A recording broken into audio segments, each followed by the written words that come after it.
Peter Badel, mate, just had the weigh-in. Lewis Crocker-Liam Paro.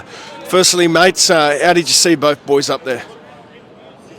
Same weight, amazingly 66.65 kilos, which surprised me because when you look at them optically, Lewis Crocker's the bigger man. I mean, he's got the bigger shoulders, a bit taller. So I was actually surprised, although interesting that Crocker was overweight at the check weigh-in. He was overweight by about 30 grams, had the strip naked, and then he was bang on 66.67 naked, and then went for a bit of a run around the block, I'm told, and a bit of a walk with his team to get down a bit more, so which he did, which is great. We've got a fight, and he keeps his belt for now. So, look, I think Paro, talking to him on the coverage, he was a little bit gaunt, a little bit drawn, although I've seen that.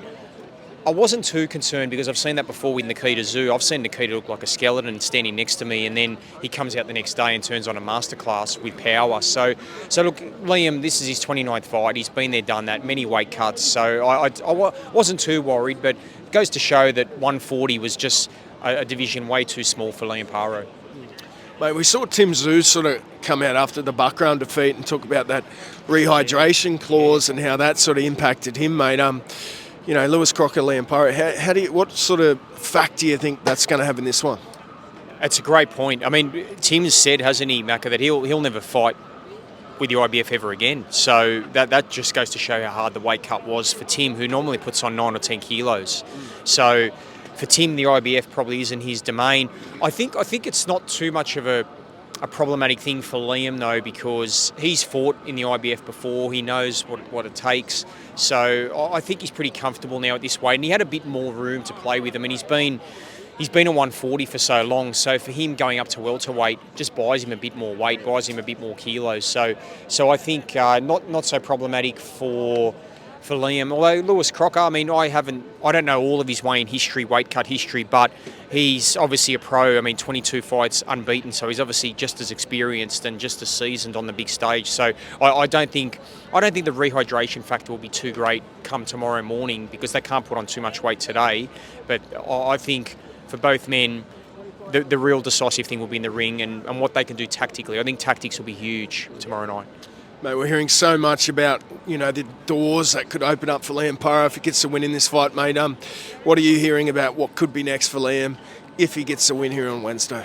Yeah, well, I spoke to Liam about this, and he's keen to fight Manny Pacquiao next. I mean, this is massive. I mean, what a fight this could be. I mean, ironically, the last world title fight here in Brisbane, July 2, 2017, Jeff Horn against Manny Pacquiao, and that in that moment, Liam Paro was the sparring partner for Jeff Horn. He did more than 100 rounds for him. Jeff credited him with helping him beat Pacquiao. And now, if Liam Paro beats Crocker, he could face Manny Pacquiao. What a story that would be. And I know No Limit, I've spoken to them. They're keen to make it happen. There's also Ryan Garcia, Rolly Romero. They're the other two that Liam, I know, would love to fight. He'd love to fight Garcia as well. And look, they're the belt holders. So maybe in terms of cachet and sellability and the factor in the PBC stable or Pacquiao is that they could make that fight happen. But I'd love to see the Manny narrative. I mean, he's 47. I know he's getting older, but just one or two last fights, and if it could be Pacquiao at Suncorp Stadium, that'd be a dream for Liam Paro. How important is a win here for No Limit as well? You know, Liam Paro, he could be that next face of Australian boxing perhaps as well. Oh, look, this is a seminal fight, not only for Liam Paro, but for No Limit as well. I mean, No Limit's had a few setbacks in recent times with Tim Zoo losing in Vegas on a couple of occasions, and I know they're trying to build Nikita up as well. They've got Liam Wilson, they've got Sam Goodman. Sam Goodman's lost a world title fight on No Limit's books as well. So No Limit haven't got a great record in terms of the statistics of world title wins and losses. So this is a huge fight for No Limit. I mean, they've put $1.6 million into this purse. I mean, that's massive. Crocker's getting $1 million payday out of this. So they need to monetise this, and a loss here would be catastrophic not only for Liam Paro, but potentially for No Limit. Probably not to the same degree for No Limit because they've got a good stable of fighters, but they need a big win on Wednesday night. And if they get that big win, then the rivers of gold could come for both parties because Liam Paro, the gateway's open to some huge fights for him, and in turn, as a consequence, huge fights ahead for No Limit as well in terms of world title fights and attractive cards. Mate, just a quick word on a story you had yesterday with George Burgess, written with your colleague Brendan Bradford, mate. That was a tragic story in many ways, but a very interesting story there, Pete.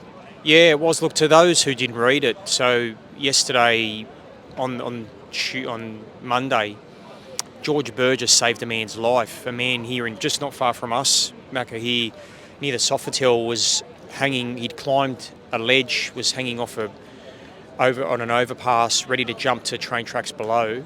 And George Burgess was in an Uber and saw the man hanging off the ledge with Tim Ashworth, the No Limit Media man. They stopped the Uber immediately, jumped out of the car and approached the man. And it was Tim Ashworth got to him first, but didn't have the strength to pull the man over. And it was George Burgess, 135 kilo frame, that was able to prize him over the edge, thankfully, saved his life, and then sat down with him for about an hour, spoke to him, he gave him a hug and gave him his $600 per diem that he's got here for this fight week. He gave it to the man, gave him his number and said, call me, I'm an emergency contact from this point on. So what a man George Burgess is, and psychologically that's a pretty big thing to deal with 2 days before your debut in the ring. So there's a lot of psychology there for George. I know he was pretty rattled when I spoke to him yesterday. He had tears in his eyes and said he rang his wife and shed a tear. So look, hopefully he's okay, George, and well done to him. He's a hero in Brisbane. Just last one, how much does Nelson Solomona need to improve in this fight against George Burgess, mate? A loss for him in this fight, that could be the end for Nelson. Absolutely, massively. Has to improve, and we need to see an emphatic performance. I mean, I thought his last performance against Wallace was pedestrian. I thought it was mediocre. It was probably a 4 out of 10 performance. But I think let's give him some latitude. It was only his second fight, Nelson, and I know his team Ellis, have been working really hard on his basic mechanics, his positioning, and he's working on his jab. I know he's doing a lot of work on his jab, which was almost that soft, pouring jab against Wallace, but I think you'll see a bit more ferocity to it this time, and it'll be a bit straighter and more direct. So, look, I think we need to see a monstrous performance from Nelson. I think a knockout is needed, nothing less will suffice, and if he gets that knockout win, then bigger fights await against some pretty good footy fighters. I know Matt Lodge is keen to fight him as well, so Matt Lodge he's had a few pro fights himself, he can throw them, and of course Paul Gallen is still in there, and I think Paul Gallen would be keen to fight Nelson, and he'll come out of retirement to fight him if the money's right. There you go. Thanks, Pete. Appreciate it, man. Thanks, Macca.